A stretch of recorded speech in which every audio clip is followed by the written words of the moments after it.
Morning, everyone. I'm Urmila, and on behalf of the organizing team, I welcome you for the third day of workshop on systematic review and meta-analysis. So far, we have covered topics pertaining to research question and search strategy for systematic review and meta-analysis.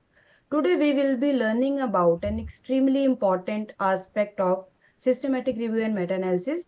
Just like any other clinical trial requires a prospective registration before its commencement.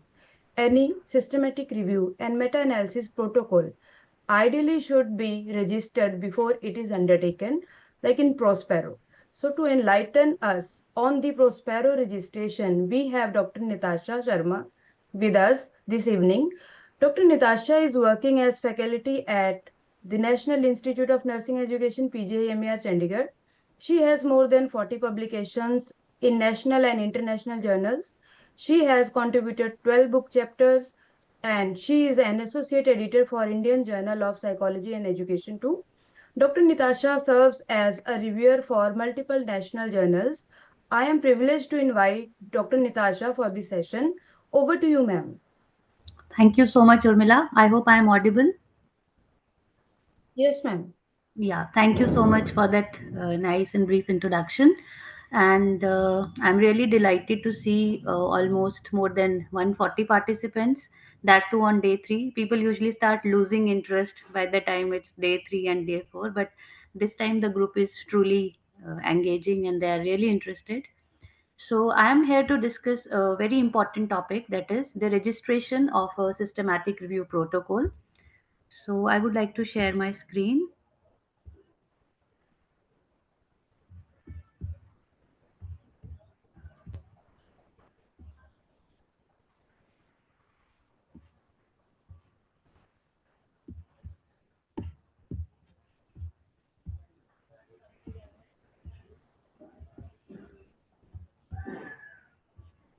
Is the PPT visible now to all the participants, Urmila? No, ma'am, not yet. Now? No, ma'am.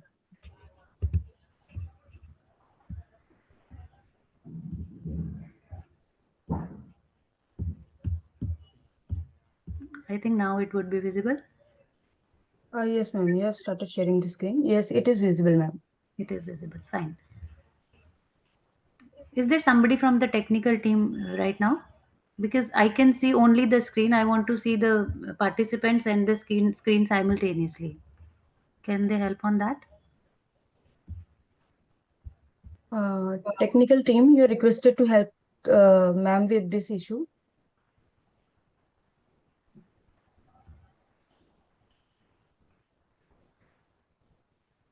If not, then anyways, I shall proceed. Okay, ma'am. Thank you, ma'am. All right. So, talking about the protocol development and registration, so far we have already learned lot many aspects of systematic review. So, this is a very very important step, and in fact, major step without which one should not proceed with conducting a systematic review. But one should know that at first place, why do we really need to have a registration of systematic review and meta analysis? So there are almost 5 6 aspects which makes it really a very important component of conducting a systematic review. The first thing is that when we have a protocol which is registered with some agency, it somehow adds to the transparency of the work that we are doing, because when we put something on a platform which is for public review and anybody can access it, it tends to create that transparency that everybody know what are the methodology we are going to follow, and there is very little scope to actually deviate from what has been planned. But in true sense, when there is no registration, people tend to deviate from what has been planned. In fact, it was published in one of the studies which actually critically analyzed the systematic reviews in Cochrane, and they actually found that, in fact, almost 12.4% of the systematic reviews which are conducted are never published. And out of 47 reviews that they actually saw, 42 reviews had major deletion of some variable at the time when it was published, or others had certain additions. So this is something which actually introduces bias to the findings of the systematic review. But when we have something which is already registered, a protocol is already there, it serves as a landmark and we actually do not deviate, and that creates a transparency in our work. The second important issue is that I might be doing something in Chandigarh, but the similar work can be undertaken by somebody at some other part of the country. So there is a lot of duplication. But when I have a centralized registry, I actually get to know what other people are doing, what is the plan on a particular topic which has been undertaken by other researchers. So that would avoid a lot of duplication. In fact, again, in one of the index journal, I found a paper where they just mentioned that a single topic of seeing the effect of acetylcysteine in reducing the contrast associated nephropathy between the year 2003 to the year 2005, there were 10 systematic reviews on the same topic. And similarly, there were five more systematic reviews on the same topic subsequently also. So by doing duplication in systematic review, we are actually wasting lot of human hours, we are wasting lot of other resources, economic resources are also being wasted. So one should avoid such duplication, and that is possible when we have a centralized registry or at least two, three registries where one can, before starting a systematic review, basically search that whether the thing that he is planning to do is already done, or is it being done by somebody. And once you get to know that, you get a chance to collaborate also. You have an option of collaborating with the experts or also working in the similar fields in the similar areas.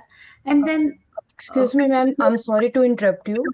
Ma'am, yeah, slides, only first slide is coming over there and slides are not moving.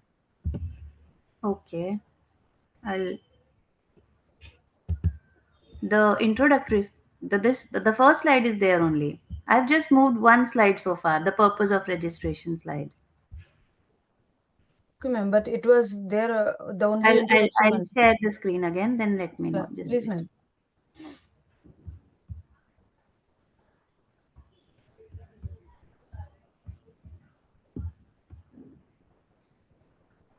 Now,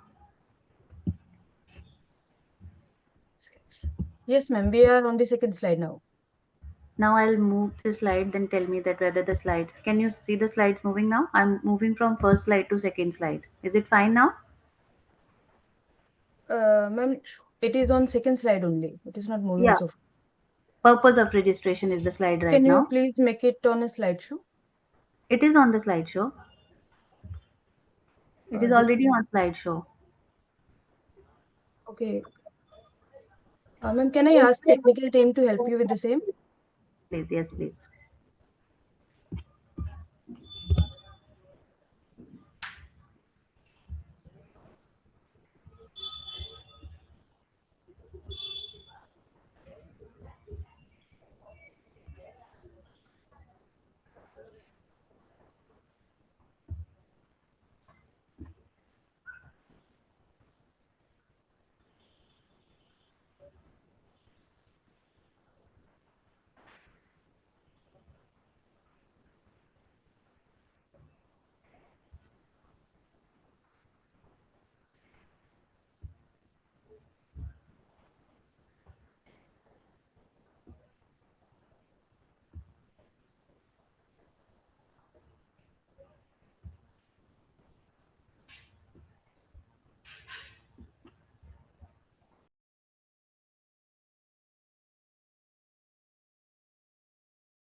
Urmila ma'am. Yes, ma'am. You're audible now. Now I think the issue has been resolved. Just check. The slides are moving now. Yes, ma'am. It is moving Yeah. now. You can continue, Yeah, ma'am. fine. Thank you, Okay, ma'am. I'm really sorry for that technical glitch. So we were basically on the purpose of doing such registration of a systematic review protocol. So we were about discussing about that when we tend to know about the people doing the similar kind of work, we are able to collaborate with them. And then, of course, when we have two experts from different parts of the world, of course, the kind of work they do is much, much better than a single person doing it. And lastly, we also need to have a registration because it increases our accountability.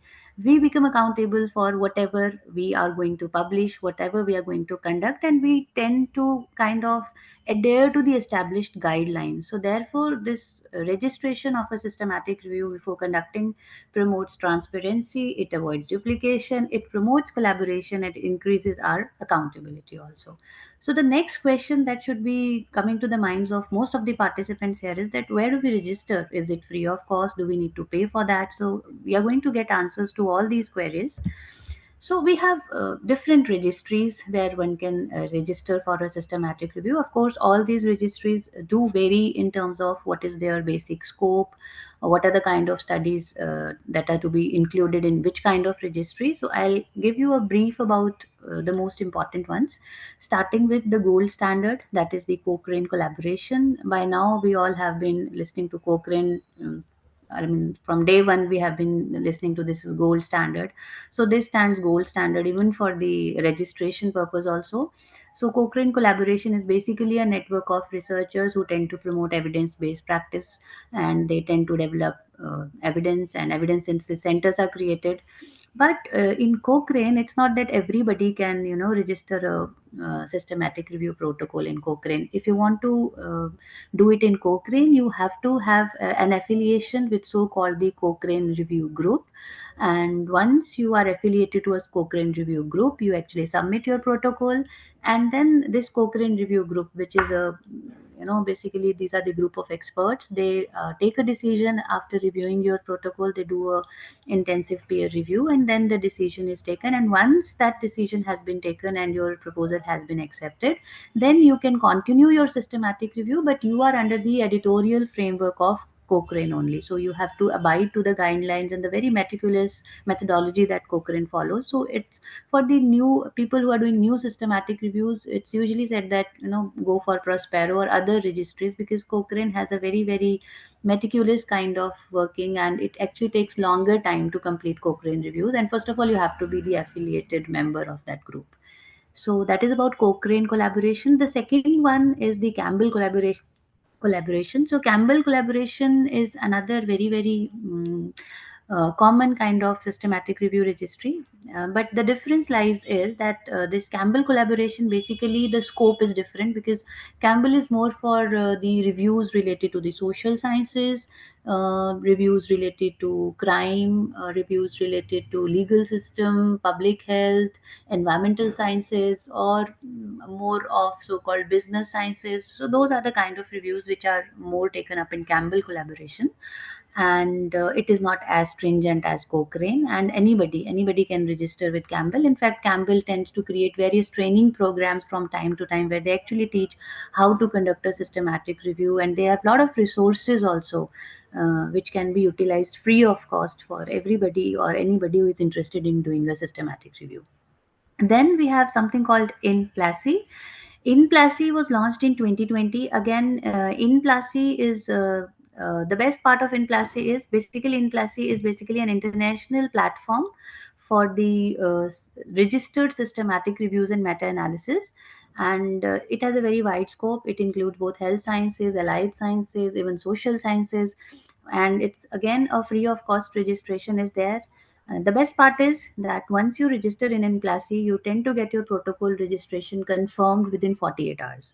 So this is also very commonly utilized registry. Then OSF is Open Science Framework. Again, here also you have an instant registration, totally free of cost, but OSF is usually again used more by social sciences people who are doing systematic reviews more related to psychology and social sciences.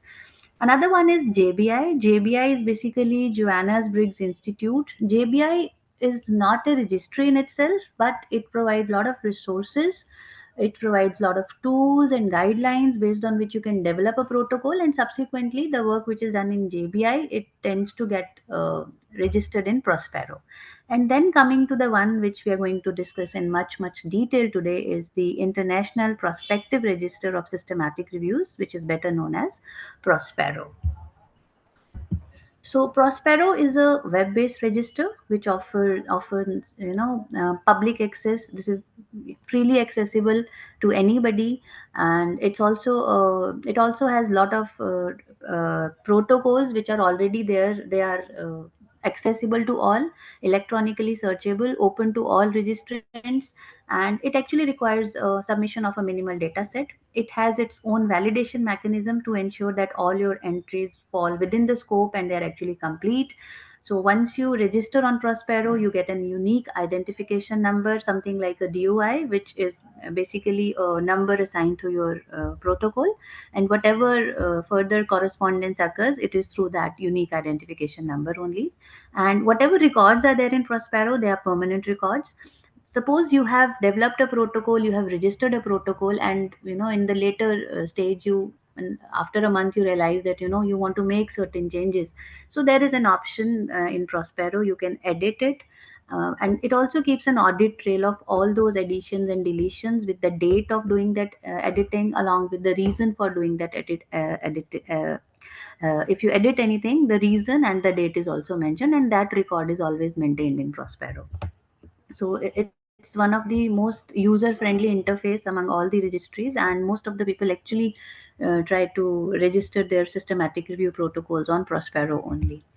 So if we look at all of them in just a glimpse of all these registries together, so as I said, the primary focus varies. In these, like RCTs is the primary focus, RCTs of the interventions in Cochrane, whereas in PLASI, OSF, they may take up any discipline, they have a very wider scope. And also there are some of these registration agencies which actually provide the software support also. For example, in case of Cochrane, we have a complete revmen software support to complete the systematic review. Similarly, JBI also has a software which is called JBI Summary. This is a system of unified management assessment of the review interventions. So this is a software which is by JBI, which can be used free of cost. And as I said, OSF has instant, immediate registration. In plus, it takes 48 hours. JBI does not directly provide registration. Campbell might take two to 3 weeks. Prospero might take some weeks to some months. And Cochrane, it's a little lengthy procedure. So now in the subsequent slides, we are going to talk more in details about the Prospero registration. Uh, so far, any doubts or any clarifications? Shall I proceed, Urmila ma'am? Yes, ma'am. We'll Yeah. take your queries at the end. All right, all You right, can all right. proceed, ma'am. Fine, fine. So this is how the homepage of Prospero looks like. So whenever you have to register a systematic review, you have to first sign up, and you need to enter some basic details, your email ID, you have to create a password, and then you can log in. Before that, let's talk about the scope for inclusion. So Prospero registers systematic reviews with outcomes of direct relevance to health. So basically, any such study which is directly related to health, it comes under the scope for the inclusion under Prospero. There has been a recent change in Prospero in February 2025. Before February 2025, it used to take only those systematic reviews which were within humans, but now they have started accepting the systematic reviews which are done on animals but are directly or could be indirectly related to humans as well. For example, if there is a study on role of omega 3 fatty acids on the cognitive functions on rats, so that can be included under Prospero, because anyways it is going to be indirectly related to humans. But what it does not include is, so any systematic reviews where the work has been done beyond data extraction, they cannot be registered here. So you have to register any time before data extraction. Second thing is those systematic reviews which have indirect, very indirect outcomes, they are not included. Systematic reviews of some sporting performances, not included. It does not accept traditional literature reviews. Evidence maps, gap maps, they are not acceptable here. The systematic critical appraisals or the review of clinical practice guidelines are also not. Now, in the newer one, where it has started to accept the animal studies also, which is better known as Prospero for animals, it is showing that in future it might accept scoping reviews as well. Now, as I said, the timing of registration. So, in order to register in Prospero, we need to have a minimal data set to be completed. And it actually can take place once the major key issues about your systematic review have been considered by the team. So, that means your protocol should be ready before you actually register. And as I said, any time before formal screening, it's good to do that. And you cannot register once you have started the data extraction. So review team actually completes an online registration. As I said, you sign up, you log into your account. Once you log into your account, you can clearly see My Prospero. So when you click on My Prospero, you enter the key information about the protocol in terms of design, methodology. And there are a lot many things which tasks, and then you finally submit it. Now the Prospero record is not considered a full protocol. In fact, Prospero system uses the information which you provide to just check whether similar reviews have been previously registered or not based on the keywords, based on the title. It itself has an automated system to check whether such reviews have already been registered or not registered. So it does that automated checking, and then you can proceed further. So whenever the data entry is complete, it asks for a named guarantor. That means the main major author or the person who would be acting as the corresponding person. So that is named as named guarantor here. And all the named review team members, they should confirm their participation, and they have to actually give consent to their name. So they get an email from Prospero, so they have to confirm it, and then only the record is completely accepted. So once these confirmations are completed, a registration number is assigned, and then the record is published immediately on the Prospero site. So now in new Prospero, there is no delay to publication. And as I said, you can always change it, you can always amend it. It keeps an audit trail of all the changes that you make.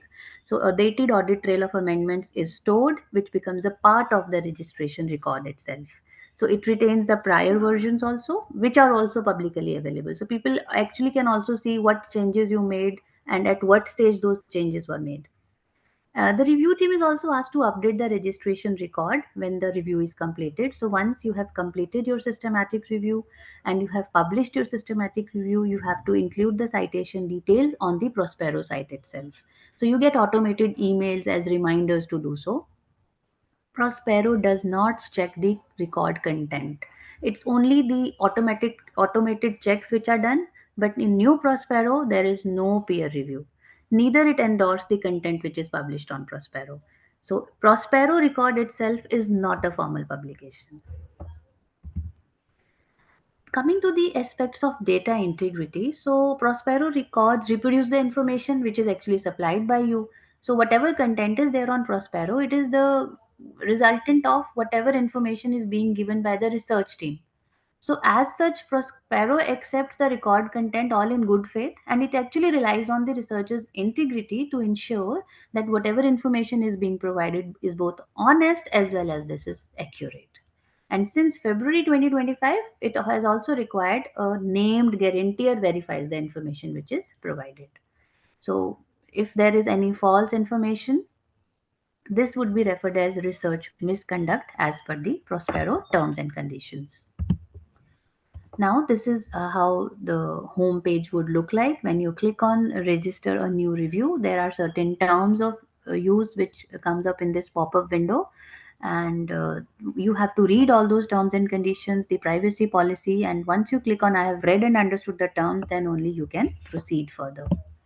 So the first question it's going to ask is what type of review are you planning? So as I said that right now it's only accepting intervention reviews, but on the other sections on the home page in diagnostic test accuracy, prognostic review, review of incidents, methodology, it's mentioned coming soon. So if it's an intervention review, you click on that. Then it would ask you for the review title, and it's such a user friendly interface that it has clear cut instructions to be complied to while entering every piece of information. So in writing the review title, it clearly mentions that you may mention acronyms. The title must be in English. If the original title is in some different language, here you have to enter the English language title only, because there is another section for non English versions where you can enter the original language title. So they have also given an example here that how you have to write the review title. For example, I have created a dummy systematic review protocol, which we are going to discuss in the subsequent slides. So like, for example, if we are going to do a systematic review on effectiveness of parent training on screen time behavior of children, so this is the title I have entered here. In the next slide, as I said, if your systematic review original language is something beyond English, you have to enter the original language title as well. So this is optional. Then it would ask you for the review objectives. So you have to clearly mention in a very precise manner what are the objectives of your systematic review. And the example they have given is, does analgesic treatment reduce the number or incidence of metastasis in animal cancer models? And in my dummy review, I've written, what is the effectiveness of parent training intervention in reducing screen time among children aged 3 to 12 years? So that way you enter your review question with clarity and specificity. And then again, this is duplication of what we have done in the day 2 session, that how do we write a question. So you have to clearly define your population, your intervention. Basically, you have to follow that PCOT format here also. So one can have a very bad research question also, like what are the effects of screen time. So avoid writing such questions because it's too broad. It's not specifying what kind of effects you're talking about. No population is specified here. Neither the intervention or exposure is clear. So try to avoid these broad questions. Be as specific as possible. Then it would ask you about the context and the rationale. So whenever you're doing a systematic review on any topic, anyways, you already have a lot of knowledge on that. You're in a position to give a context and rationale. For example, in this title that we have planned about doing a systematic review on effectiveness of parent training intervention, here we have to give a background context, that how excessive screen time is impacting the children, what are the hazards of excessive screen time, and then what are the different interventions which have already been tested, what are the best evidences, and then why actually we are doing something on parent training, what is the need for taking this up, whether there is no evidence on this or there are some inconsistencies. So that way you need to provide a context and a proper rationale to actually justify that whatever you're doing is really needed. After that, it would ask you to enter the keywords. So once you enter the keyword, it will take some time. It searches that keyword in its automated mapping system, and then once it's approved by the website, it just appears like this. So you can see the screen. So these three keywords were entered, and all these three keywords have been accepted. After that, it would ask you for the search details here. So you are going to enter what all databases you are going to include. Like I have written, I'm going to search Medline, Embase, Health, Info, Scopus, Cochrane, Web of Science. Besides that, if you're using some Gray literature, conference proceedings, as well as Google Scholar, you are going to mention it here. You are also going to specify the search dates, any other restrictions in terms of language, in terms of publication type, in terms of population. So you try to give all those details in the this particular box. After writing about the searches, it actually asks you about what kind of study design you are going to include. That means what should be the type of studies which are to be included in your systematic reviews. So it has an automated option. You just have to click on whatever is applicable in context of your review question. For example, in our study, I think that I'm going to include both randomized and non-randomized. So I have just uh, selected both of them. So that depends on your research question. That is totally your take, what you want to include, what you do not want to include. But you should definitely have a solid reason for doing whatever you are including and whatever you are excluding, right? After writing the study design, you are asked to link to a search strategy.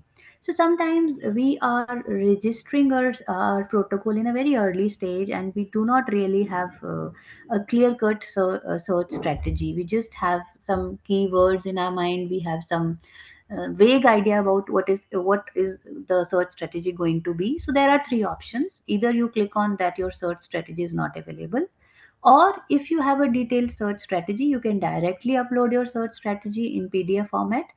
Or the third option is a full search strategy is available in full protocol. So sometimes you have a full protocol which is attached as a PDF, which is published elsewhere. So you can mention that this full search strategy is available somewhere else. So you have to choose. So it's not mandatory that you have a search strategy in hand before you register for a systematic review, but it's always good to do some hand searching, have some idea about what are the associated mesh terms and the free text terminology that you are going to use. Then you move on to the next section, which asks you about the disease which is being modeled. So whatever is the basic concept you are studying, if it is some basic disease, you mention that. If it is cancer, you give some context about that. So here I have written screen time behavior in children. So accordingly you decide and you write it. And you can see on the bottom, you can see this, there are four options: save for later, mark as complete, go back, and preview. So there, if there is some aspect which you are not clear right now, you can always click on save for later, and you can always come back to that section and you can redo it at the end. And if you are very sure that this is the final thing you are going to add here, so you click on mark as complete and you move to the subsequent section. Then it asks you about the population. So you have to give the criteria for what population you're going to study. So, for example, in our case, I'm going to study children within a particular age group. So that becomes my population. Then it will ask you about the intervention. So that means what is the inclusion criteria for intervention, or what kind of interventional studies, where what is the specific intervention you want to include. For example, in my study, I've written this systematic review will examine the effectiveness of parent training programs in modifying the child's screen time behavior. So, all the training interventions which aim to educate, guide, and support the parents in managing their child's screen use through structured programs, through behavioral techniques, or through guidance on setting screen related boundaries are actually included in the intervention. So, this is a very clear definition, and you should actually be very clear about what your intervention means, what is the meaning of exposure for the studies which you are going to include in your systematic review. Then in the next section, it would ask you about the control or the comparator. So it's not always that you have a comparator. So it's going to ask you, does this review compare the intervention with another treatment or control? So if there is none, you click on that we do not have any comparator or control. If there is one, then you mention that this review actually compares the interventions with the control. And if the review is such that you tend to include both comparative as well as non-comparative studies, then you click on that option. Now, for an example, I've mentioned it here that in my study, or this dummy study, the experimental condition, that is the parent training intervention, would be compared against these controls. Number one, no intervention. That means the studies where they have children and parents who receive no specific training or no educational program related to screen management. I also tend to take those studies which have used passive controls. Passive controls means the studies where parents receive general health education, which is unrelated parenting guidance without any specific content on screen time, or the studies where there are alternative interventions. That means where the studies where parents and children participate in other behavioral education and literacy programs which are not explicitly designed to reduce the screen time. So this way, you mention what is the inclusion criteria for your comparator also. In the next section, it would ask about the outcomes. So what are your basically the outcomes, and you have to specify what is your primary outcome and what are your secondary outcomes. That is very important. So in this, for an understanding, in this study I have written the primary outcome is reduction in screen time, and I have further specified that I'm going to measure that in minutes or hours per day per week, which would be reported through parent reported screen time logs, parent reported screen time questionnaire. So in case our primary outcome measure is stress, so you will specify reduction in mean scores on stress as measured by a standardized scale of stress. So whatever it is, you need to be very very specific. Or if it is child self reported screen time, So that could be one other way of measuring my primary outcome. It also asks you to to mention if there are any exclusion criteria for outcomes. That means those studies which have not directly measured the screen time, but rather they have focused on digital literacy. So they have just there's other studies where they have talked about the impact of digital literacy program without aiming to reduce the screen time. So I'm not going to include those studies. So that becomes an exclusion criteria for my outcome measure. Or if I have the studies where screen time is not a primary, so there might be certain studies where they have seen the effectiveness of certain interventions, some educational intervention, but the primary or secondary outcome variable was sleep or maybe BMI or maybe the physical activity, and somewhere at third and fourth level they have included the screen time. So I am very clear that if screen time is the third or fourth outcome variable in those studies, I might not include them, because I want only those studies where screen time is the primary and the secondary outcome variable. So that way I have to be very very specific about the exclusion criteria also. Some studies might have scenario based interventions where the outcomes are solely based on the parental intentions rather than the actual behavioral change of the parent. So I'm going to exclude those studies also. Then, after mentioning about these outcome inclusion and outcome exclusion, the next step is where it asks you about the study selection and the data extraction. I know the class on selection and extraction is tomorrow, but just a little bit introduction to that. So you have to actually give a detailed procedure how you are going to select the study. So as I have mentioned here, two independent reviewers will conduct the study selection process, which would be done in three stages. In first stage, we'll do the title and abstract screening. So where all the irrelevant studies based on whatever we have predefined inclusion and exclusion criteria would be, they would be out. Then in the second stage, we have full text reviews where only the potentially eligible studies are to be assessed in detail. And then we have the final inclusion where the studies which actually meet all the criteria are selected for the data extraction. And we also mentioned that if there are any discrepancies at any stage, we are going to resolve that through discussion. And if needed, we will have a third reviewer who would be consulted to remove those discrepancies. And also, if we have planned to use a specific software for the purpose of data extraction, we have to mention it here. For example, I've written that data extraction will be performed using a standardized form and it would be managed in Covidence. If you're using Covidence, Rayan, I think there are more classes on these softwares, so you will be more acquainted with these softwares and their usage in the subsequent classes.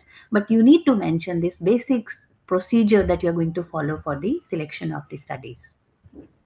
So once you're done with this, it would ask you to further prioritize the exclusion criteria. That means there are multiple exclusion criteria that might apply to an abstract.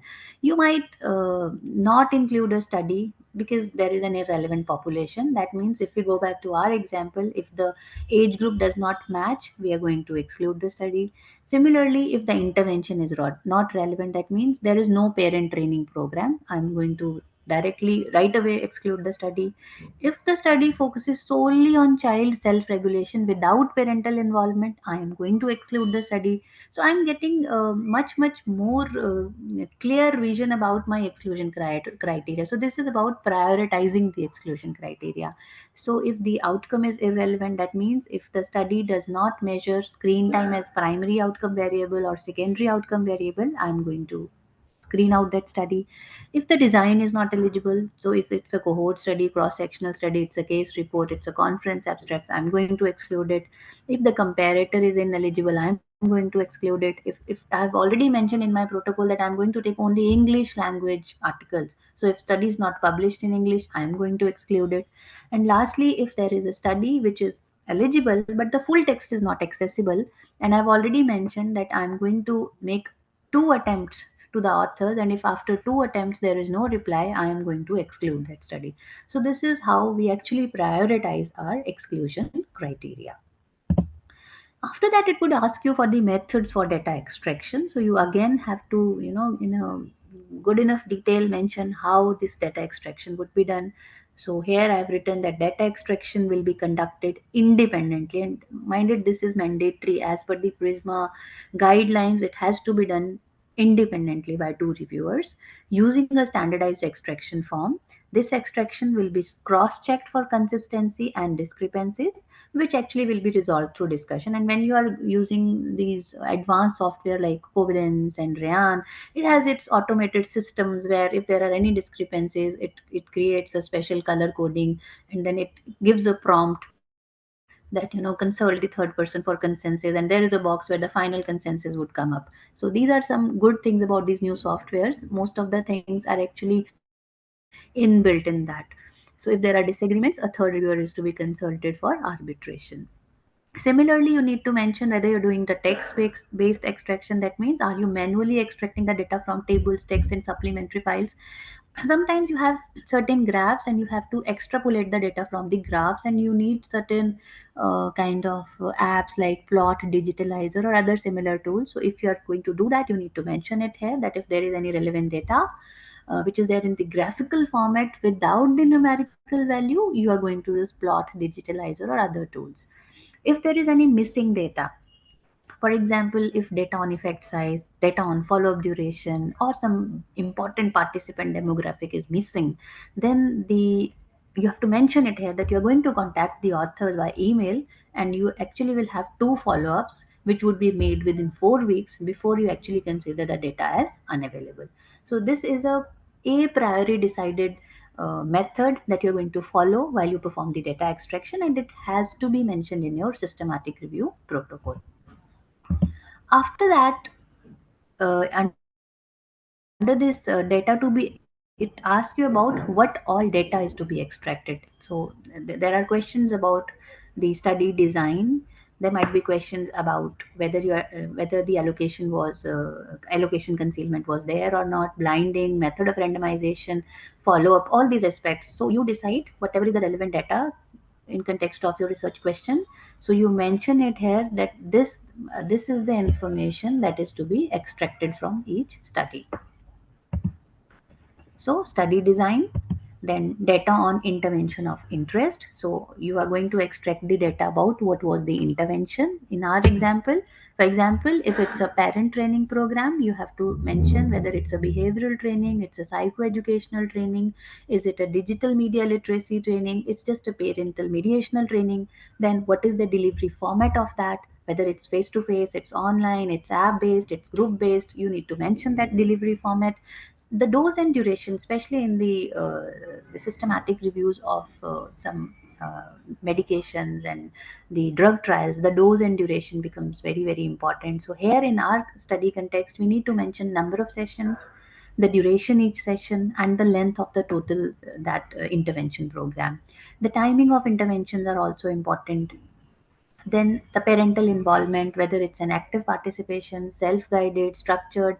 So these are the important data which is to be extracted based on the intervention of interest. And sometimes in such behavioral interventional studies, we also get the data on theoretical frameworks also, that what is the underlying theoretical framework for the intervention, whether it's based on behavioral therapy model, or it's based on cognitive behavioral strategy model, it's based on social learning model. So whatever is the underlying framework, that is to be extracted from the major full text article.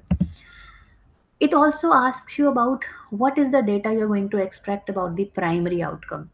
Now in our study, our primary outcome was total screen time. So our primary outcome variable is total screen time duration. So you define your primary outcome variable here. You mention the type of data. So that means here we have mentioned that the units of measurement is hours per day or hours per week. So it's a continuous kind of data. So then the other way we can assess was the compliance with the screen time recommendation. So whether the child complies to the recommended screen time limits or not. So that becomes a dichotomous data. You mentioned the data type here. Maybe you are also assessing the changes in parent reported monitoring and regulation. So again, this becomes a continuous data because we are taking standardized scores from the validated scales of parent mediation. Sometimes one might also be interested in seeing how much is the reduction in problematic screen time behavior. So you mention that, you define that, and then you tell the units of measurement, and you also mention that type of data. That means whether it is going to be a continuous data or it is going to be a dichotomous kind of data. So after mentioning the data which is to be extracted as a primary outcome, You also write about other important data, for example, the bibliographic details of the paper, the author, the year, the title, the journal, the language. All these are other important information about the study which you want to extract. Then the next important step, it's going to ask you about the risk of bias. So here it's going to ask you that how are you going to do the quality assessment. It has some inbuilt tools which is already there if you're using, so like Cameradis is usually used in animal studies, but anyways, if the tool which you're going to use for quality assessment, there is going to be a class. I know we are not really aware of certain tools. Some of you who have already worked on systematic reviews might be knowing that ROB2 is the most commonly used tool for all the RCTs. So you mentioned the name of the tool that you are going to use. Just write the name of the tool which is to be utilized for the purpose of quality assessment here. And then it also asks you for the method of risk of bias or quality assessment. So what method you are going to use. So you have to mention in details that the risk of bias and quality of the included studies is to be assessed using appropriate tools based on your study designs. For example, you might have different tools for randomized control trials, you have different tools for non-randomized controls trials, and also this is to be done independently by the two reviewers. And whenever there is any disagreement between the two reviewers, it has to be resolved by discussion with the third uh, party or the third person in the team, and then the consensus has to be achieved. And this has to be mentioned a priori in your protocol. Then it asks you about the strategy for the data synthesis. So it's basically asking you that whether you are planning to do a quantitative analysis, or you're doing only a narrative synthesis. So if you think you need a minimum number of studies to perform a meta-analysis, you mention it there that meta-analysis would be done if minimum this number of studies are available. If you only plan to go for narrative synthesis, you mention it here that this is our planned approach for the data synthesis. Then it will ask you about the effect measures. So what effect measures are you going to take? For example, in our study, our primary outcome variable was reduction in total daily screen time. If this is our primary outcome variable, my effect measure would be either mean difference in the number of hours or the standardized mean differences. So you have to justify, or you have to mention what are your effects. If you are doing a study which is about prevalence, so you mention about odds ratios, risk ratios, hazard ratios. So whatever is the effect measure that you are going to use, that has to be mentioned here. Sorry. Then it will again ask you about the effect models. So this also would be taken up when you talk about the heterogeneity. I think tomorrow we have a session on this. So you usually have two models. We have fixed effect models and we have random effect model. So you actually mention it here that which model you are going to use. And so usually we write that if the heterogeneity is high, we are going to go for random effect model. If the heterogeneity is low, we are going to go for the fixed effect model. But you have to mention it. It's not that you don't mention anything here, then you do your study, you first perform fixed effect, then you perform random effect, and then you tend to publish the one which you find is is likely to be more impactful. That's a wrong practice. You have to decide it prior which effect model you are going to use. Then it asks you about how you're going to assess the heterogeneity. So you mentioned the tests. So for example, Cochrane Q and I-square are the two important aspects here. So you mentioned that you're going to use Cochrane Q with I-square statistics to determine the heterogeneity in the systematic review studies. It also asks you about whether you're planning any subgroup analysis. So if you have large number of studies, and then you can further divide those studies based on some key characteristics and redo the analysis and see if the effect changes. For example, in our case, if I have 5-10 studies, I can further see that if the studies are classified on the basis of settings, maybe some studies are hospital based, other studies are community based. So I can do the separate analysis for hospital based studies and another analysis for school based studies, and then that would be labeled as subgroup analysis. I can also do subgroup analysis based on the study designs on the basis of key characteristics of the participant. Maybe I do the subgroup analysis based on the gender. Maybe these interventions work, if I have a query that whether these interventions work more for girls, females, then I can do that subgroup analysis based on gender also. So that depends on your research question, but you have to mention it a priori that you will do the subgroup analysis based on what criteria. Then it also asks you that whether you plan to do any sensitivity analysis. So for example, I have mentioned that in my study I'm going to do the sensitivity analysis. I'm going to exclude all those studies which have high risk of bias and see whether the results changes. Maybe I also do the sensitivity analysis on the basis of the model which I choose. So I compare fixed effect versus random effect. I also tend to do the sensitivity analysis based on the missing data. So if I, because there is a lot of missing data, I have imputed the data using some statistical techniques. But I want to see whether the results change if I take away those studies which have imputed data. So I can do that kind of sensitivity analysis. I can also do sensitivity analysis on the basis of sample size. So if I exclude all those studies which have very small sample sizes, then I see how does the result changes when I have taken the studies with both small and large sample sizes. So this kind of sensitivity analysis is also pre-decided before you actually start doing the systematic review. Then the next question would come up about the publication bias. So here it is going to ask you how you are going to assess the publication bias.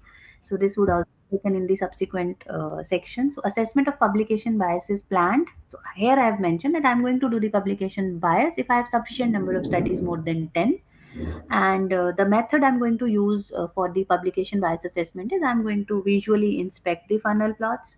Then maybe I do the Eggers regression test for continuous outcomes. So these are some techniques by which we can assess the publication bias. So we mention it here in the protocol how this publication bias is to be assessed. Then at the end, it would ask you about the review team members. So you first of all you enter your name, and then you actually you have an option of adding a team member, so you can add as many team members as you may.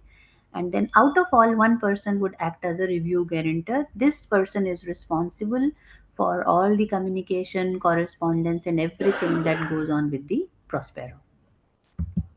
It also asks you about the review team members, review affiliations, and the funding sources, right? So if there are any funding sources, it's very important that you declare it here, especially when you're doing some kind of systematic reviews on the uh, some drug trials, because sometimes these systematic reviews are actually funded by the pharma company and there are potential conflicts of interest. So it's always very, very important to actually declare those funding sources over here.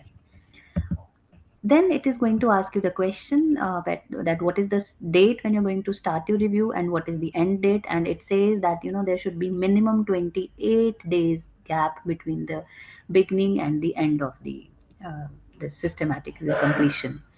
Once you're done with this, it again tells you that whether a full protocol is available. If yes, you can upload it. It's up to you. Some people make it publicly available, some people do not.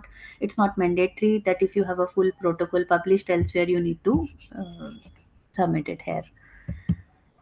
Then it is going to ask you what is the current stage of your review, because as I said, you can register your systematic review any time before data extraction. So you might be at pilot work stage, you might be at formal searching stage, or you might be at screening stage. So whichever stage you are at, you just click on that. So once you're done with this, then it so you can see something like this. So while you are doing this process of registration, it clearly mentioned how much percent it is done, what is the registration status. And then as I said, you need not to do everything in one go. You always have an option of going back. You have left one section, you can always go back to that section. So you simply click on edit this version, and then once you click on that, you get something like this. So it clearly shows that these are the different domains. So some of the domains, once it is completely green, it means this particular part is complete. So something is missing in eligibility, something is missing in search. So this is an automated mapping system. It gives you an idea what is left out. You need to complete that before you proceed further. And this way, once all these bars are green, then it gives you an option to preview your systematic review. Once you click on preview, it gives a complete PDF. You review it, you approve it by the whole team, and then you can submit it. So that was all about how do we register a systematic review on Prospero, and a little more about other systematic review registries. I hope I could make it simple and clear to all. Yes, ma'am. Thank you, Dr. Natasha, for the wonderful session. I'm sure it was fruitful for our participants, and I believe most of the queries has been addressed by our experts in the chat box only. Thank you so much, ma'am, for such an informative and wonderful session and sharing your expert opinions with us. Thank you, ma'am. Thank you, Mila. Thank you. So we have our next speaker, Dr. Jagriti, with us in the house. Dr. Jagriti will continue with yesterday's topic, that is search strategy. Yesterday we have learned about the theoretical aspects of the search strategy. So today, Madam will be demonstrating search query formation on Embase, Scopus, and Web of Science. Over to you, Dr. Jagriti. Thank you very much, ma'am.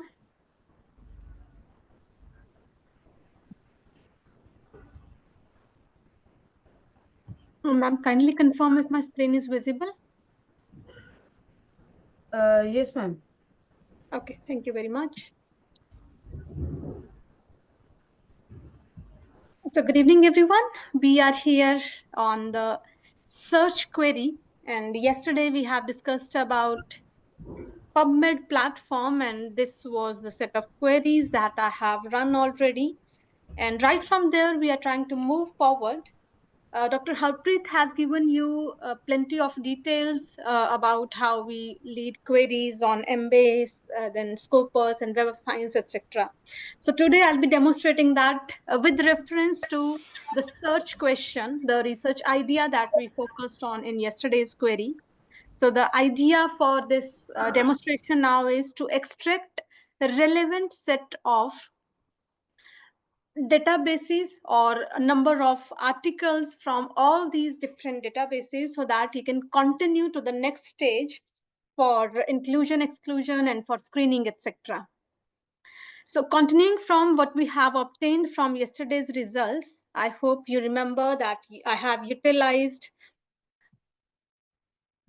this particular search strategy, and I told you that we should prepare a document for whatever we are running as keyword analysis or mesh analysis. So this you might be remembering about yesterday's session. We prepared our concepts based on our research question that was about how are mobile apps currently being used to help individuals with high blood pressure eat a healthier diet. So we were focusing on this particular research question. And I'll focus only on the same topic to conduct search query on other databases as well. So as far as we have discussed about yesterday's topic, we worked on individual concepts with these three sections with or and combinations.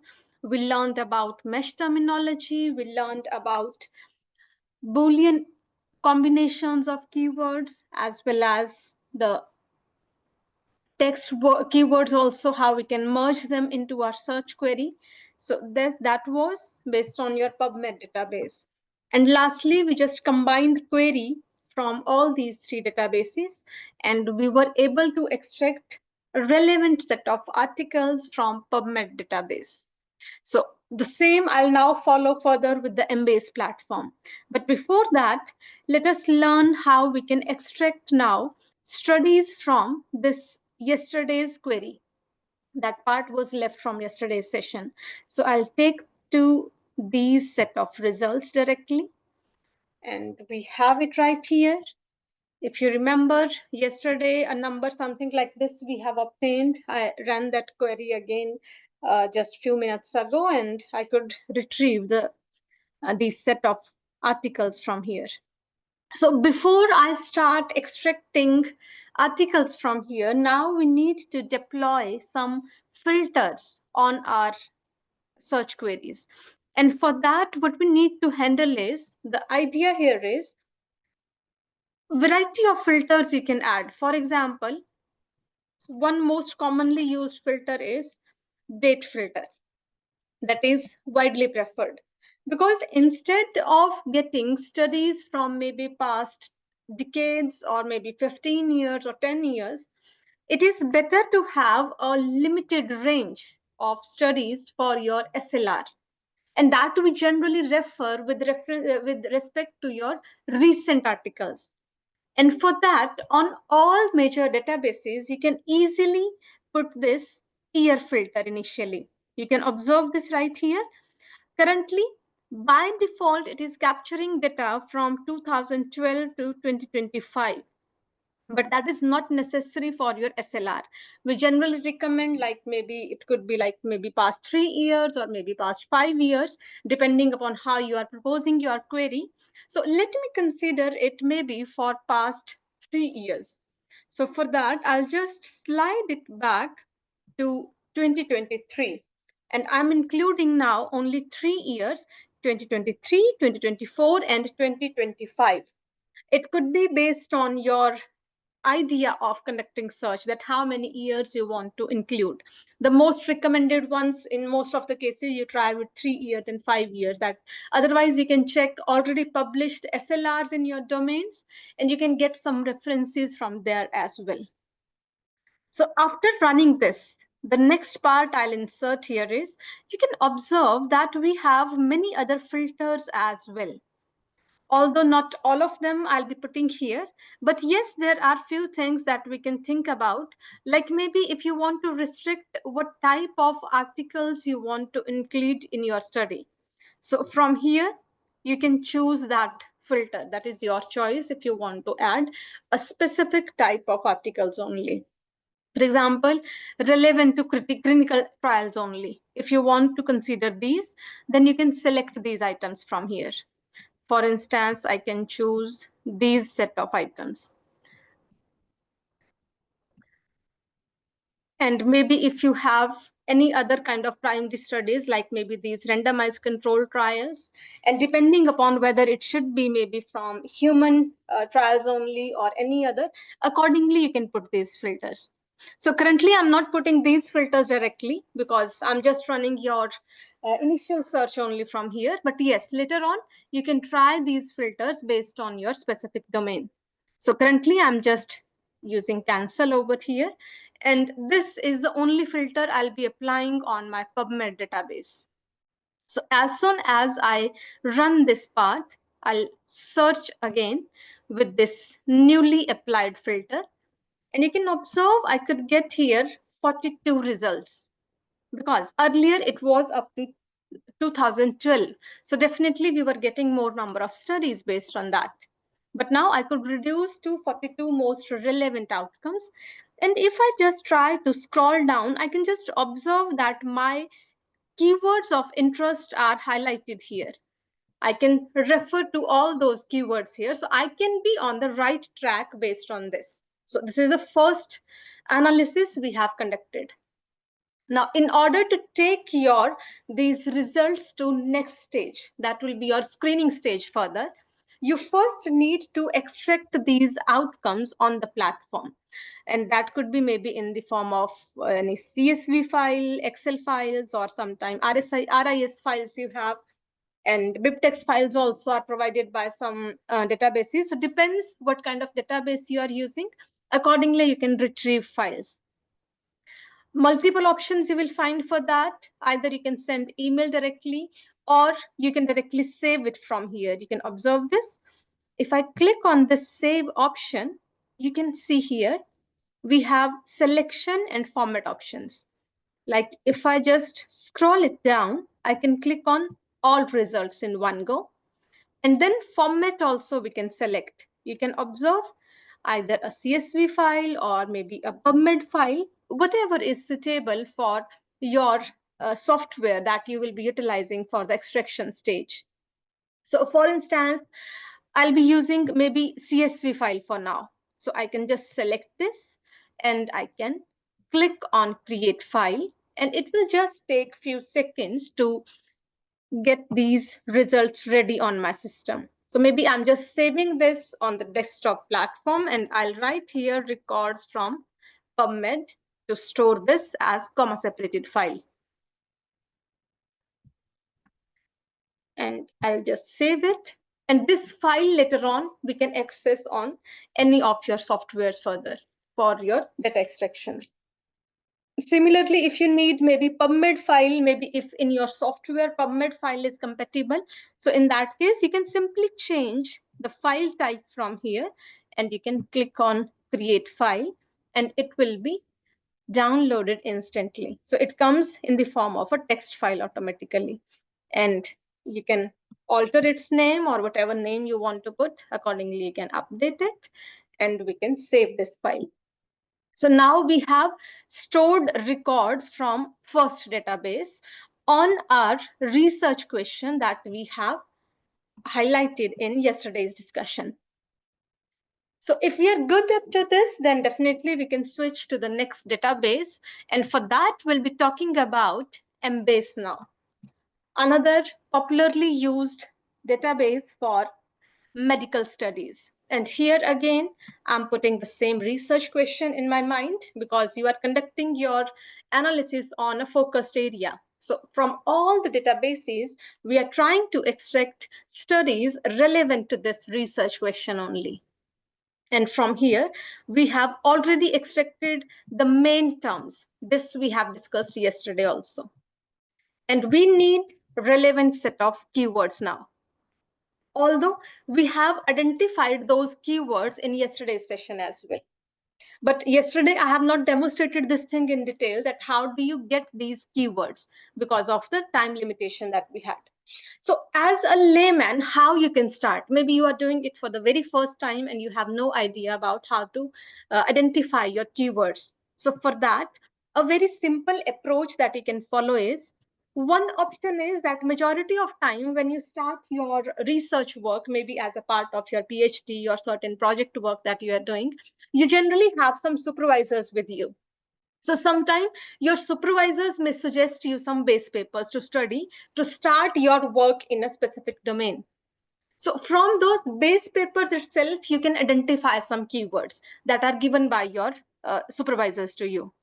And other way out you can try is with your search question, whatever you are trying to access, just run a basic query on your Google, maybe on your Google platform, like I have done it from here. So running a very basic query on Google. I'm just showing a layman technique here, that if you are very new to the platform and you don't have any idea how to retrieve a new set of articles relevant to a specific field. Although there are plenty of AI-based tools also for this purpose to get your base papers, but I'll not be including them right now here because we are more focusing on standard databases right now. So here, if after running this query, you will find that I can extract plenty of popular articles from some databases over here. You can see from NIH I have, from Science Direct we have. And if I keep on scrolling down, you will find at least some articles from this particular idea that we are trying to follow for our SLR. What you can do is just try to open few of these articles. Maybe just click on any of these and open them. Just by running this search, you can observe I have opened up few articles over here, just from here itself, the query that we are running right now. These 3 articles I have opened up. They are available in this list itself. Like one you can have is this first one I have opened here. And then accordingly, I have scrolled below and I have picked up these 3 articles. So just by looking at these articles, there is a very interesting thing you will find immediately. Just scroll down and you will have a list of keywords associated to your article. These keywords play most important role when you try to find or even publish an article. There are multiple benefits of having keywords in an article. Just for your quick idea, what we do here is, for instance, when you are at a publishing stage, at that time, these keywords help you to align with the aims and scopes of your target journal at the time of your paper submission. So the editors on the other side are going to review these keywords and they're trying to check if they are best fit for the aims and scopes of their journal or not. Then when your article gets published, after that, maybe someone else or some future researchers are trying to access articles in this particular domain. They are also going to run search utilizing some kind of keywords. And if the same keywords are highlighted in your paper, if they match with the keywords of their search query, future researchers, they will be directly linked to this particular source. And that is main reason why I could also see these kind of returns on my Chrome browser. This is how search engines work. So they will be connecting you to the keywords. And this is the main purpose why we focus on very precise keywords in your research articles. Then third benefit of having these keywords, when your article is published, these keywords help you get citations. As an author, you get citations with the help of these keywords, because in future when people are searching for articles in this domain, your article will be listed in their research, in their search query, and automatically they are going to read your work. Maybe they are going to follow your work if it suits to their study, and ultimately they are going to cite your work somewhere in their future studies. So that will bring you citations. This is how these keywords are going to play multiple roles in your research journey. But currently we are talking about the SLR based analysis, and there also these keywords are going to help you further to run your queries on multiple databases. And for this, currently what we can observe is, let us just identify few essential keywords that we can utilize for our research queries. Whatever analysis we want to do on multiple databases, we can gather it from here. Same goes for other articles also. You can just scroll down and you can find here also some of the popular keywords are listed. Then we go to one more article, and here also you will find number of keywords that are more closely associated to your uh, research question. So from here itself, now we can fill in the gap that we have right on our document. We'll go back to the Word file, and just few of these keywords I'll try to copy into my sections over here. You can pick up any of the most popular keywords, like depending upon what databases we are running queries with, there may be a limited set of keywords that are permitted. So accordingly, 4 or 5 keywords maybe you can pick up, and later on definitely you are going to modify them based on your search queries. So maybe from the first of this article, I'll pick up maybe this mobile app into my first concept. I'll place it here. And similarly, I can maybe pick this blood pressure, although this is also in my main concept list. So I can just verify that, yes, this is a relevant concept for my analysis. Similarly, I can observe here dash diet. This is also looking like a popular keyword. And indeed, you have to compare it with other studies also. Just try to find the popular one among maybe 10-20 different articles. Currently, I'm showing only 3 articles here to you. So from this article, I could find these keywords into every section. Moving to the next one, and here also, you can observe dash diet is also included. And then I have hypertension also. So maybe hypertension I can put up here. This is one more keyword I have inserted. Then I can observe here one more interesting keyword, that is M health. And that is associated to these number of documents you can see. So this looks like a major keyword when we are talking about mobile healthcare. So considering what we have in this particular article, if it belongs to my mobile application or that digital intervention that we are trying to make for health improvement, then definitely this could be another interesting concept for me, and I can include it here. So M health, another keyword I can write here. Moving to the next article, and from here also I can have the common keyword dash diet. Maybe you can pick up mobile app, we have already included. Smartphone app, if you want to have it as your or keyword, means synonym, then definitely you can put up this one. Like maybe if I want to capture this, and we can insert it here. Completely depends on which one look more suitable to your search. Accordingly, you can put up few of these queries here. So these 3 I have added. Other than this, maybe you search like 10-20 different articles, and from there you may gather more articles also. Like maybe one common term you can have is high blood pressure also, because we are talking about high blood pressure here as a precise option. So maybe that can also come into your article list. And similarly, yesterday also we have talked about diet therapy. That could be also your addition. So that will be based on your base articles. Whatever you are getting from them, accordingly, you can put up some keywords here. So this is my initial list of keywords that I have created. Same you can follow for other databases also. Like, or maybe simply we can say, as soon as you have created research question, after that itself, you are going to find these keywords that you can utilize on all different databases. So similar kind of keywords I have used in the previous section also. So here also, like few additional keywords also you will find that was based on how many articles I have associated to this with, and nutrition, etc. I have also added, and these were also added. So based on this, you are going to do your initial analysis. Now, talking in terms of your databases, because we'll be running our query on Embase this time. And this is your platform. The theoretical understanding of this you have done yesterday with Dr. Harpreet. She has explained very well about how this works. So let us now run a query on this. I'll not be talking about the theoretical terms again. So let us do directly the query search here. And for this, there is again an interesting part, same as your PubMed platform. On this Embase, same as your mesh terminology that we have utilized in case of PubMed, on Embase, we have an alternative to that we call M-tree. You can find it right here. M-tree. This M-tree database is almost similar to your mesh in PubMed. The remaining databases that we have, Scopus and Web of Science, to be discussed further, they do not have any such databases. In those databases, you will be running your queries directly with the combination of keywords, whether with Boolean operators, with maybe some kind of quotation marks, etc. So they will conduct only basic search queries, and from there itself, they are getting you relevant set of outcomes.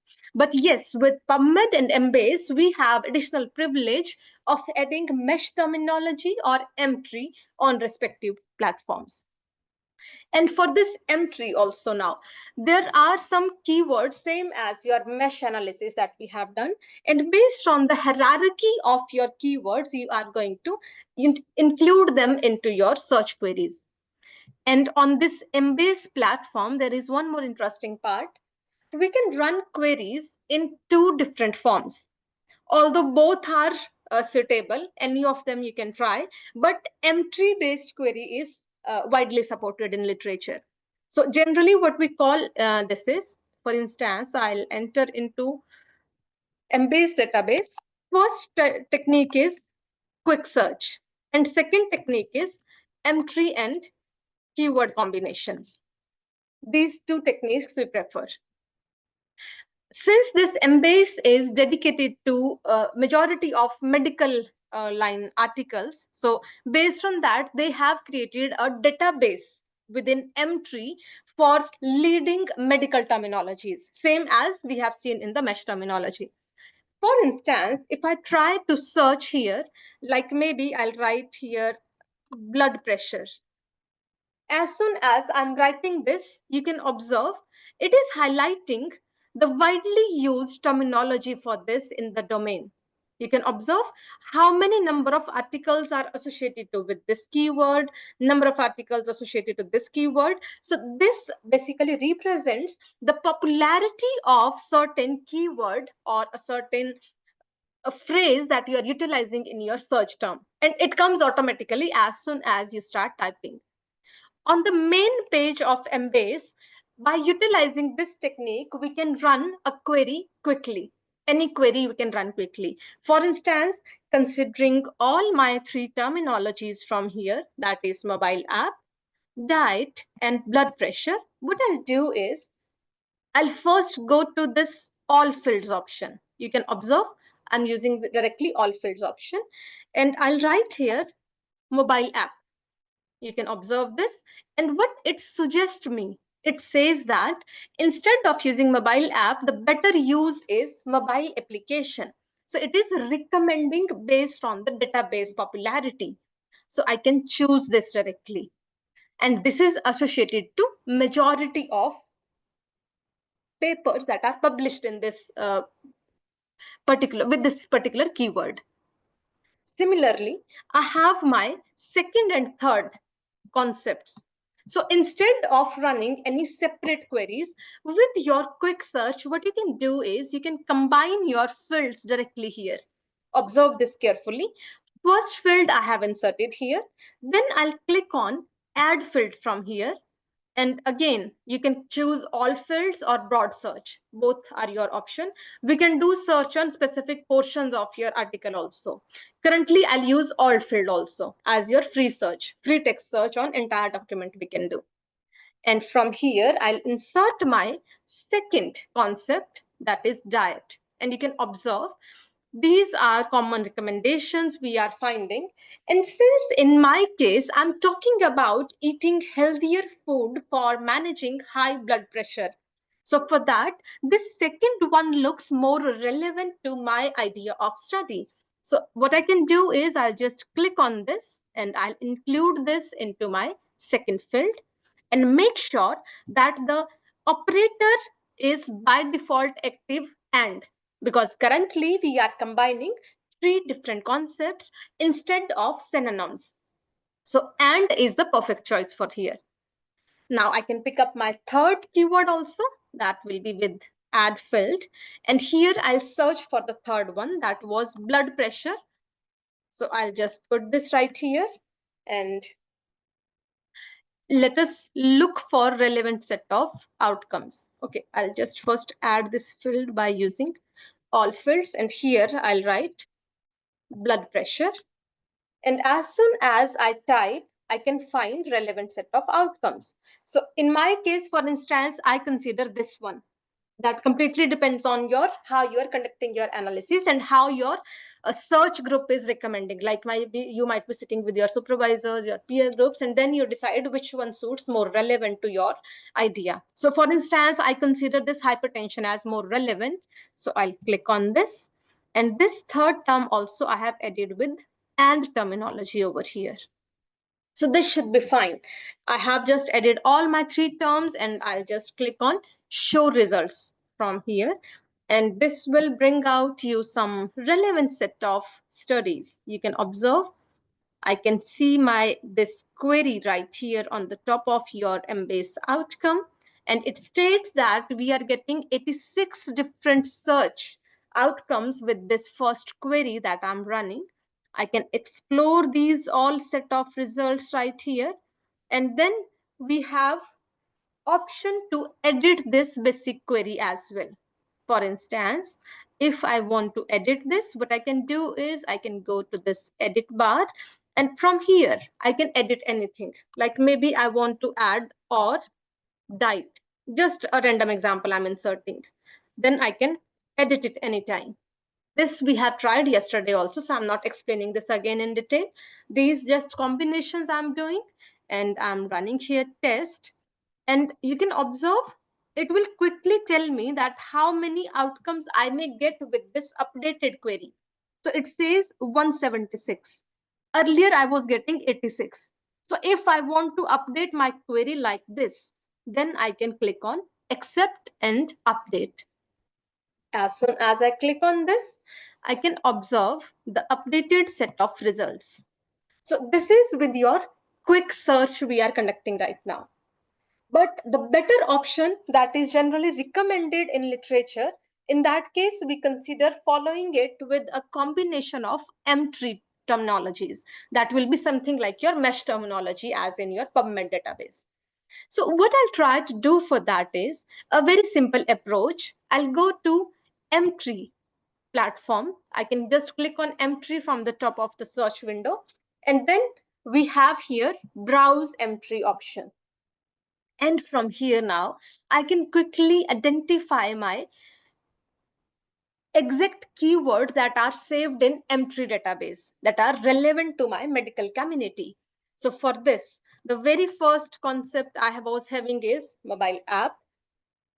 I'll choose this mobile app, same as your main search window, it will appear. But there will be an interesting thing as soon as you click on this. You can observe here, we are getting this hierarchy of M-tree. So this is currently my database and it is showing wherever it is finding the link, with reference to the main procedures, or maybe with reference to any society and environment, and further, if anything is covered inside this particular keyword. So that we have identified from here. And a more interesting part to this, you will observe on this right side. See this very carefully. This by default gives you EXP. You can observe extending search results using EXP. So this is exploded research outcomes we are getting. And like we can go to this downward arrow, and here we have other options available. By default, it is coming with this explosion. It means anything that comes below this hierarchy in your M-tree database, that will be automatically included. And majority of time, that is the most suitable thing you can try, because this is most reputed term you are picking from the hierarchy, and anything below this, like this or anything related to this, will be automatically covered. However, you can try other techniques also, like maybe you consider major focus. In that case, it just focuses on those records that have this mobile app as its main focus or major index term, not any of its for the synonyms. Similarly, index term also you can consider. In this case, it will consider all the synonyms also associated to your main term. And similarly, you can use combination of both these, and then we have other options also. So currently, in my case, I'll consider this explosion only. So this selected by default here. And then you can observe here, it will automatically highlight all relevant synonyms to this particular word. You can see these are popular synonyms available. And now, in order to frame your search query for this first concept, what I can do is I can simply copy all these synonyms. So they will be automatically incorporated along with exploded terms. So that will become a bigger search query automatically. That will include all the relevant articles easily. So what I'll do is I'll just copy this and I'll put this on my this section here. I'll call it M-tree. And in this section, I'll just insert the query. And you can observe it automatically assigns the quotation marks as well as the or combinations, because they are all synonyms. So this I could find directly, and I have just saved it right here. The next thing I can do is whatever I have copied from here, I'll go to main search. Observe this carefully. I have just copied these synonyms from here, that is automatically with or combination. And then I'll go to Embase main search window, and I'll paste it directly here as it is. I'll paste it here. And then I'll click on show all results associated to it. So I'll just run this part. And soon after that, it will process results with all these outcomes. And you can see the search query is also available right here. So these are now your relevant set of articles that we are getting. This is my outcome I'm getting with M-tree. Then what is suggested further, that you also create a combination of main set of keywords for this query, the keywords that you are obtaining from the field environment. Try to include both of them, same as what we have done in yesterday PubMed session. What we were doing in that, if you want to just remember, we were creating a combination of mesh terminology like this with your basic keywords, and then we combined them with the or combination, and then we added this also. So currently what I'm doing is these keyword combinations also I'll search independently on Embase. That is one of the preferred technique we have. So what I'll do is I have all these options. I'll copy this and I'll go to my main search database. This search will be automatically saved. You need not to worry. You can go back to the search query here, replace the existing thing, and just update your query with relevant set of or and whatever you are looking forward here, because currently I'm using synonyms only, so I need or keyword, and I'm placing quotation marks wherever required. That is with 2-word phrases we need this, so I'm inserting this also, and then I'll click on search. So as soon as I run this search, you can observe I'm getting 20,000 something results. So this is with basic search and this is with your M-tree. Both we have right here. Now I can combine both of them. And the combining technique is very simple. I'll just click on second and third query. I'll just combine them. I'll choose my operator because they are going to be synonyms only. So I'll choose OR operator and then click on combine. And it will refresh your results. And this is your combined approach now. And we have 44,000 something results with the first concept. Now, let us move to the second concept that we had in our list. So that was your diet. One is including your search directly with the keywords. So that also we can do. So maybe I'm just running it here. First search with direct keywords I'm doing, for instance. Any of these you can do first and thereafter. That is your choice. I'm just creating the combinations only. So just combined both of these, initiated my search. This is with basic search. And then I'll go to M-tree. And here also, I'll search for diet because that was my main concept. And from here, I'm choosing nutrition. I'll click on this. And from hierarchy, I can observe everything relevant is included within it. So if it suits to my research terminology, accordingly, I can include the exploded set of items. And that I have here as exploded set of items. If you just want to focus on the major item, then you can choose this.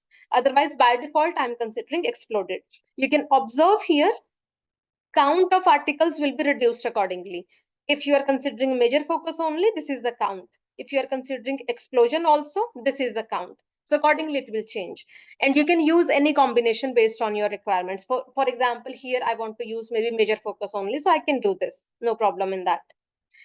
And along with that, I have these synonyms also. So it shows me 15 different synonyms associated to my main term. Again, I can copy this. I request you all kindly please do not interfere on the screen because these lines I'm seeing on the screen and it may interfere further with my search queries. A humble request to all of you.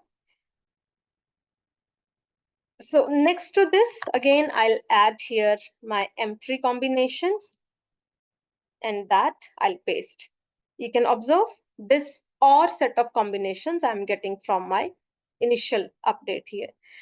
And this combination only I'll take to my search query here now, just pasting it and running my search. So this makes my second concept search. These two are from second concept. Following the same approach, we are going to combine them. I'll use OR from here and I'll click on combine. So this will process my outcomes and this is what I'm getting right now. You can observe 5 and 6 right here.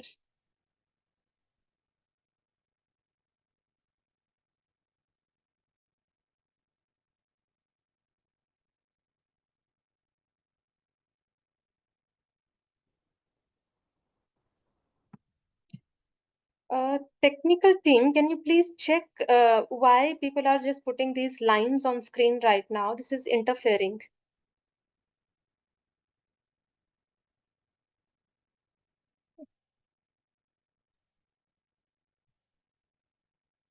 I just request you all, please do not put anything on screen. We are just about to close session. No hurry in that. Please do not populate screen with anything random. Let me just discuss few essential points. They may be useful for you.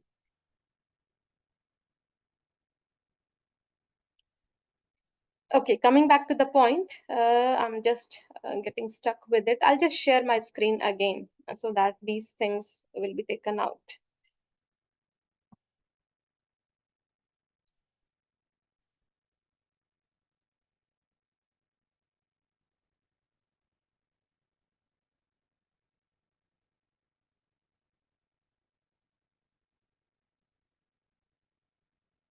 Okay, coming back to the point, here we have these two combinations now. Fine to go to the next level. So we have blood pressure as our third concept. I'm just copying this portion, I'm inserting it right here. I'm just clubbing it together with inverted commas and or combinations that I need. So I'm just using the same approach as previous. And as soon as this is ready, I'll run my search. Make sure you update these portions also side by side with the combinations so that later on you can remember how you have run your search. So you can update this here also, exactly same as what we have done on the search query. So this combination I have utilized, and similarly here also.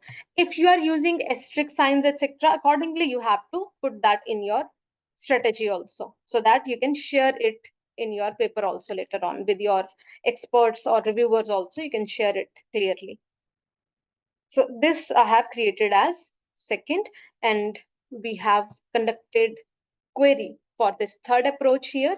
And for this third, I'll also use the embase as well. So I'll write here blood pressure, and I'll find the associated terms. So for instance, I'm using hypertension, so I'll click on this. And again, the hierarchy I'll find. This is a list I'm including here. And considering this, I'll also find my synonyms. The currently major focus is there. If you want to use exploded, then also you can use that. That is your choice. So moving forward, I'll just copy. Now this is just same. So I'm just taking it fast. I'll just copy this entire portion and I'll insert it here. I'll run this query. The same I'll save on my platform, on my document as well. So this combination I have inserted here. Now you can see this is my third portion. I'll combine both of these and again with the OR operator, and let us see what we get as an outcome of this. So now you can see this is combined with 8th and 9th. Now, after this, we come to the final stage on the embase, and that will be just AND operation on all these three concepts that we have used independently. And there is a very simple thing to do that. What you have to do is just combine this 4th, this 7th, and this 10th, because this contains my all three concepts. These combinations I have already created. So I'll just select these three and I'll use AND, because now we have all essential terminologies in three concepts. So I'll use AND in that case. And let me run the combine option over here and let us see how much outcomes we get. You can see 321. Immediately it reduced to a relevant set of numbers. Earlier we were having like outcomes up above 1 lakh. So this is the relevant set of outcomes I'm getting now. After this, we are free to update our remaining filters, same as what we have done on the PubMed platform.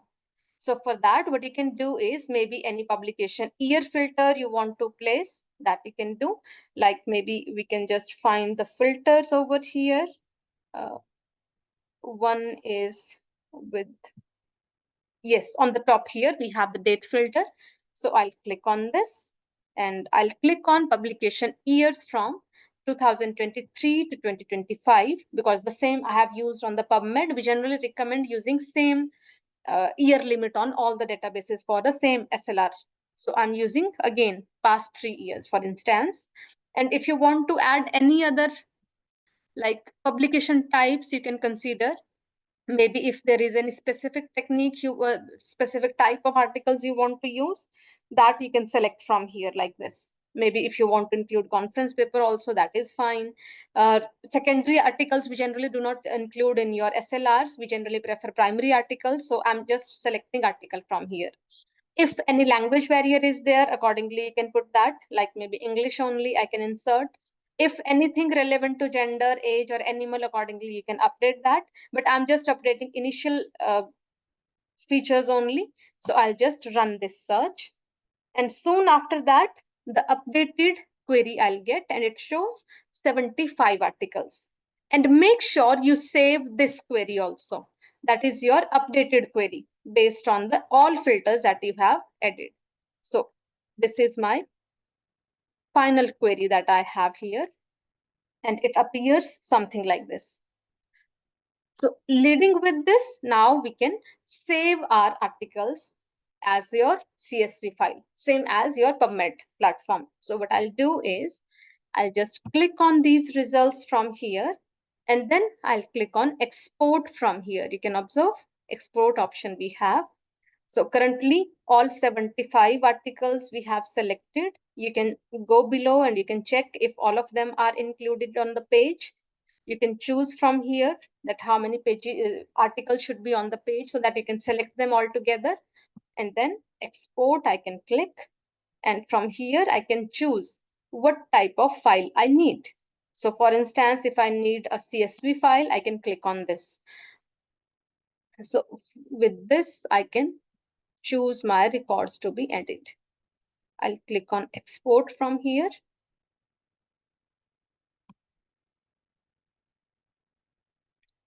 And within few seconds, your file will be ready to download. I can put it on my desktop platform as records obtained from Embase. You can save other files also as per your requirements. If maybe some other type of file you need, we can choose from here, like RSS format if you need. I can choose it from here, and accordingly I can export this.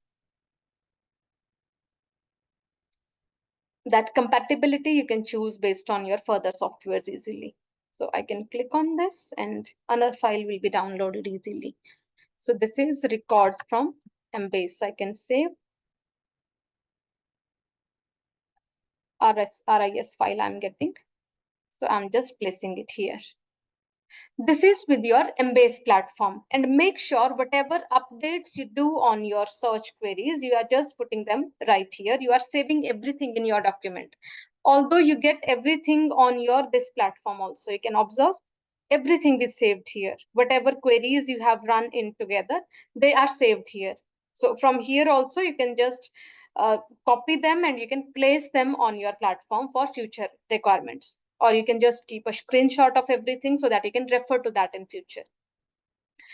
After running query on the Embase platform, now we'll move forward to Scopus and Web of Science, and running query on them is just like 5-minute task now, because they are very basic platform. They do not require any kind of mesh terminologies, or maybe entry etc is not permissible over there. They just require you to have a perfect combination of keywords that you have gathered from your initial searches, maybe on your databases, or maybe you are getting it from your early evaluation on PubMed and Embase. So from that itself, you can lead your analysis further. So what I'll do is I'll just update my document right here. I'll add the next portion over here that I'll call Scopus. And for this, the generalized search query will create, because Scopus and Web of Science require you to conduct generalized search queries only. So I'll just choose all my keywords from the previous collections, like from here, as well as from this last portion. Just pick all essential keywords from there and create your query. You can modify it based on the number of outcomes that you are getting. For instance, initially I start with maybe mobile application. Then, or I'm writing here mobile app, for example. Then, or I'm writing maybe if smartphone app or something you want to add, that is your choice. But maybe I'm creating and combination, and with that, hypertension, because we know these terminologies already. Or blood pressure, if you want to add, accordingly you can update. Similarly, one more add, and I'm adding here for nutrition. And with nutrition, maybe I want to update one more, that is diet, for example, or maybe dash diet or dash therapy. So just a random sequence I'm creating right now. So diet, therapy. Whenever I have two words in phrase, make sure I save them within inverted commas. If I have synonyms, I place them within or combination. If there are essential terms to be included, I place them with and terminology. This we have discussed in yesterday's session. Now, this is with initial set of keywords only. Now, based on what we have learned from previous sessions till now, we will just modify this slightly. So what we can do is, On PubMed, we have seen that your truncation is applicable for words at least with 4 characters in it. But on Scopus and Web of Science, you can use it even with 2-3 words also. So instead of using mobile application, what we can do is we can just add truncation on app, and it will automatically include application also. So that is a feasibility on Scopus and Web of Science. In case of PubMed, you need 3 words at least to 4 words at least to include your truncation. So there we had to include application and app separately. Currently, I can combine them both with the truncation sign. So that works fine. Then hypertension, if you have any asterisk sign possible with this, maybe truncation is possible, you can update that. Otherwise, we can use it as it is. One more thing we have learned yesterday, that OR combinations are better to be secured within parentheses. So I can add that combination right here. So once this is done, I can just copy this set of keywords and I'll move to Scopus database. You can observe I'm on Scopus database right now. This is your basic search platform, and we can have advanced document search also. Any of these you can use. Currently, I'm running on the basic search only. So I'll just place these set of outcomes and I'll conduct my search. It is not necessary that with your first query only you are getting your best set of outcomes. With these Scopus and Web of Science, make sure you involve the most essential set of combinations. Then only it is going to return you best outcomes. So what we have here with these, you can see 152 documents I can find. And this is my search query right now. So although a relevant set of outcomes I'm able to see here, but if you want to improve your these terminologies further, that is your choice. Like maybe, for instance, if you want to try another combination, I'll just update this one only. And here with hypertension, maybe I want to include, maybe blood pressure also I want to include. So I'll update it with blood pressure here. And that I'll be securing within inverted commas since this is a 2-word phrase. Similarly, for diet, we have seen other keywords also, like maybe dash diet we have seen. So if you want to incorporate that also, that is your choice. Because this time, tree terminology is not included, so better you incorporate your keywords precisely, whatever you feel like this is relevant. Similarly, for mobile app, we have seen on Embase database already, if you remember, while I conducted analysis for mobile app, we have seen mHealth was one most widely used terminology, and that we have seen during our initial analysis on these papers also. You can see we had this mHealth as your essential parameters included. This one, you can see a large set of documents were associated to it. So let us include this also so that your search query can be updated accordingly. What I'll do is this portion I have updated. If you have more concerns also, if you want to include other things also, accordingly you can update your query. Currently, I'm just picking up this combination and I'll be inserting this into my Scopus database. So what I'll do is I'll edit this and I'll just replace this query and I'll initiate search. And you can observe the next set of outcomes that we are getting. It shows 7,487 articles, which is definitely a very big number. So when we were not utilizing these terms, maybe we were missing some articles in that case. A large number of articles we were missing in that case. But now this is a very big number also. That is also a challenge. So just be thoughtful, whatever you are including, just discuss with your peer groups, with your supervisors, that what is the best set of combinations that you should try. And based on that, you can put up your remaining filters also. For instance, if this is the outcome that is most relevant to your work, maybe if these updated set of keywords are more relevant, what we can do is we'll look forward for other filters now. Like first we'll try with the year filter. So I'll add here 2023 to 2025 because that was our preferred scenario earlier also. I'll run this search. So it will just update. Now I have 3,000 something, almost half I could get with this year filter. Further, Maybe if you need articles only from medicine domain, maybe not from the technical domain, that is completely your choice. So just a random selection, maybe if you need only from the medicine domain, so I can click on this subject area. We need to mention this clearly in our protocol also later on, wherever you are placing your search strategy in your SLR. There you have to mention this filter clearly and reason behind this also.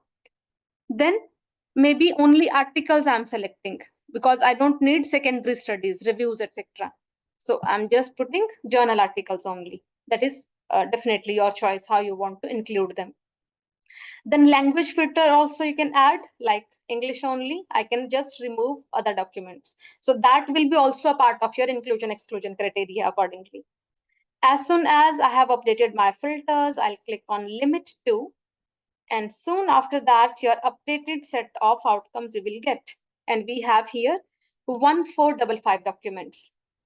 So this is your final query now. Just copy this. Make sure after applying your filter you are copying your final query also, and we will place it here in Scopus as final query, and I'll just keep it saved for my further documentation.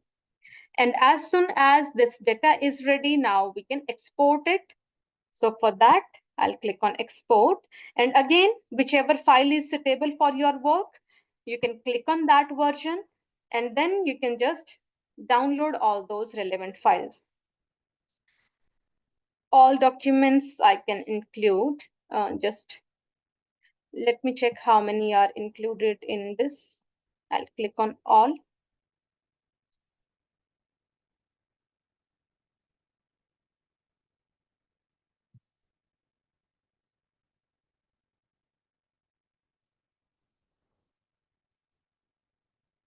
So I'm just trying to update this filter if this works. Yes, this is working.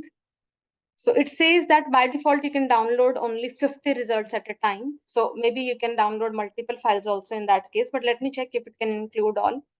However, it has restriction over that. Yes, it is not allowing you to download all of them in this case. So what I can do in this case is I can probably uh, extract multiple CSV file in that case.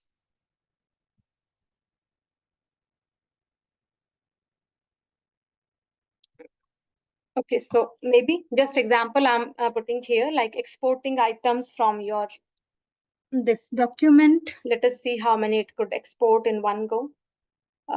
Looks like it is importing all the documents. Let us see if it works. In the meanwhile, we can check the Web of Science also. It will download in the meanwhile. So on the Web of Science also, the same terminology now I can use. Our keyword combination is ready from Scopus itself. So I can use this combination itself because this was my final combination that I tried and this was working fine. So what I can do is the same combination I'll take to my second database. Okay, the records are ready. So let me just see if we are able to save them all. I'm just saving records from Scopus. And let me check this file, how many of collections they have incorporated.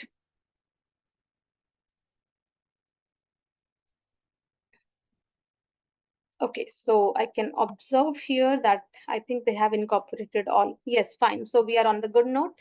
It could include everything on this single file so that we can use directly in your software later on.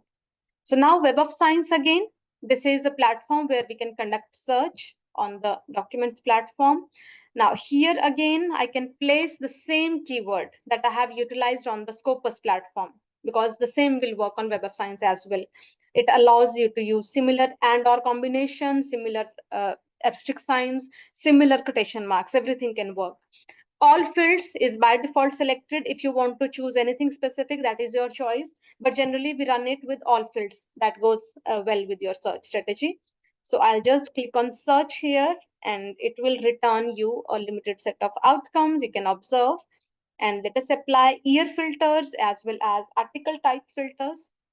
So for this, I can scroll down and I can just choose my years, and then type of articles if you want to choose, that is also your choice. Then maybe if I want to exclude review articles, I can choose exclude from here.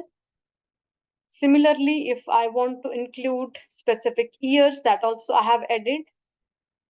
From here also document type I can define. So I'll just refine my outcome based on this. All the filters, you just mention them clearly in your search query also, that these are the filters that I have applied. So this looks like enough. We have applied a few set of filters already.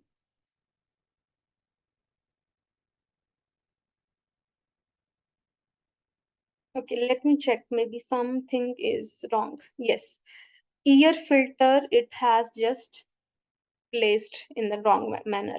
So what I'll do is I'll just choose them from here and I'll just refine my search, because earlier it added them into exclusion. I need them into inclusion.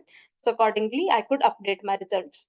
So now I can see 47 results I'm getting from Web of Science collection. And this now you can export. So I'll select all these articles. I'll just go to export option, and from here again, if you need RIS file, that you can do, or Excel is also in the options. So whatever goes well with your platform further, accordingly you can make selection of, and I'll just click on export. So soon it will be saving one more Excel file, and I'll call it records Web of Science, and I'll just save this portion. And now on all databases, we have run our query. The search strategies we have saved carefully so that we can present them later on with our review, and that could be tested by your reviewers also on the other side to ensure if you have included all the valid studies or not. The filters you have to mention very carefully while conducting your search. That is essential so that your results are reproducible. That makes sense for running a SLR. And I hope I have included all the relevant things by now, and I'll just stop sharing right here. So if we have anything to discuss further, you can let me know. I hope I could give you some relevant set of outcomes. For Scopus and Web of Science, definitely you need access based on maybe your campus repository. If it is accessible from there, you can utilize accordingly. Otherwise, with your free access, maybe it is not possible to extract data from Scopus and Web of Science every time. So maybe your universities, if they have access, they can provide you this and they can help you to gather information. Otherwise, with PubMed, you can run query freely. On Embase also, you need access terms. So that also will work with your campus access preferably. Yes, saved Excel files, if you want to see, one of them I have opened up already, and remaining all will be utilized by the experts who will be conducting tomorrow's session. So if still you want to see, I'm just sharing my screen again just for a few seconds. Apologies for those if I'm running late. I have taken some of your extra time. I'll just show you the Excel files that we have saved, and then I'll just close it. So you can observe these are the Excel files we are getting. It comes in different forms depending upon how we are, from which database we are extracting and whatever information we are trying to gather. These could be the details available in your Excel files. Same you can check with other databases also. Like here from Embase, I'm getting it in this format. This is from PubMed. So whatever format we have selected from specific data platforms, accordingly it will open. Like from Scopus and Web of Science, there may be some other details you will be finding. These details can be easily extracted by your different softwares later on. Like tomorrow, you will be using that with different experts. They will be helping you how you can deal with these kind of details to run your further queries. The extraction process will go ahead with this. Once you have these things ready on your system, then you will start with your inclusion, exclusion, and with your final strategy. So in order to copy your query from WS, simply select everything and use Control C from your system. Nothing else you have to do. You can use directly Control C on that.